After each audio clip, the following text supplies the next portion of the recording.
Платон готовится, Сбер. За веревочки обнимается, а братик младший радуется.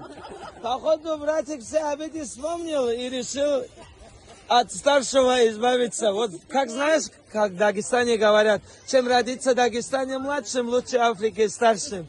Походу, такая же беда у вас в семье творится. Вот я смотрю на мамину улыбку, думаю, мама его Платона не родная. По улыбке мама двоюродная. Избавляется, да?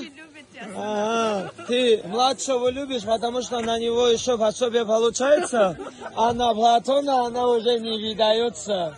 Вот и мать с отцом избавляются. Платон, вот дай я познакомлюсь с тобой. Вот после тебя с Марсом останется знакомиться. Дай кулачка за знакомство. Хорош. Платон упал. Хорошо упал. Как саранча полетел.